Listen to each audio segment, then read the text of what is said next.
L'idée de réintroduire l'arbre sur la parcelle était, dans un premier temps, m'écarter d'un modèle productiviste et industriel pour développer un modèle plus artisanal.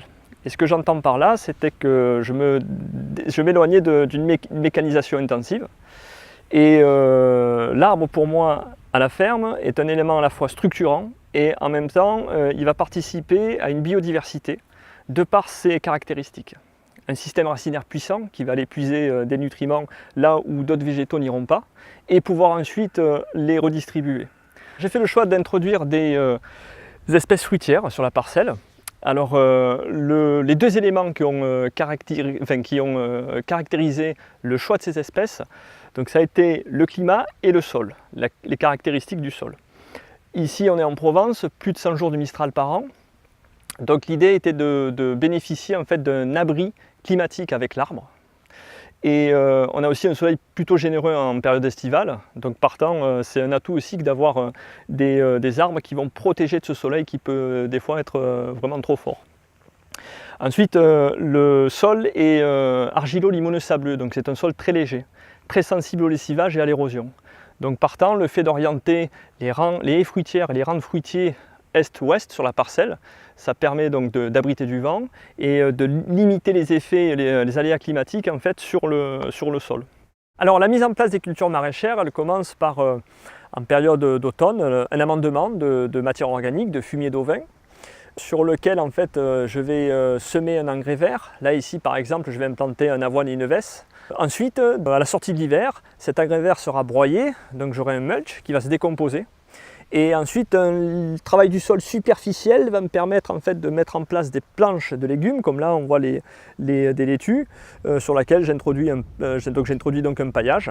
Et avant de repiquer mes variétés légumières, j'ajoute un peu de tourteau de ricin en bouchon pour avoir justement ne pas manquer en fait, parce qu'ici j'ai un sol qui est très léger, avoir justement un azote disponible. Donc j'utilise les extraits fermentés dans les cultures maraîchères en fait comme fertilisants ou alors pour lutter contre certains parasites en termes de répulsifs ou contre certaines maladies en fait. Alors j'utilise l'ortie, la consoude, la prêle, la bardane et par exemple l'ortie et la consoude sont des éléments fertilisants. Pour faciliter en fait le travail du sol lorsqu'il y en a besoin, j'utilise des porte-outils qui vont être légers et maniables. Alors ça c'est un motoculteur Staub, vieux modèle, que j'ai adapté de manière à ce qu'il soit moins pénible à utiliser. Et ensuite j'ai aussi adapté les outils. Ici en fait on a simplement un rotovator associé à un rouleau qui va permettre de régler la profondeur de travail. Et là en l'occurrence, je vais semer un engrais vert à la volée et l'enfouir en faisant en sorte de sarcler vraiment sur 1 ou 2 cm. C'est le rouleau qui va me permettre de régler cette profondeur de travail. Et en fait, j'ai pas de difficulté à travailler sur la parcelle avec mon porte-outil parce que je peux pas facilement passer entre les arbres. On pourrait dire que je suis le Jean de Fleur du quartier parce que j'ai pas un gros tracteur. Je ne suis pas dans les représentations qu'on pourrait avoir d'une ferme avec des gigantesques machines et puis le potentiel de cracher du légume. Mais en fait, je pense que c'est tout simplement un modèle qui est peut-être beaucoup plus raisonné.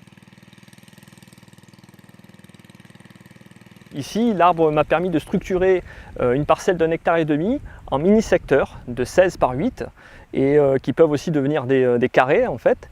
Et donc ça a l'avantage de pouvoir faire des récoltes échelonnées et de pouvoir organiser un itinéraire de maraîchage assez élaboré.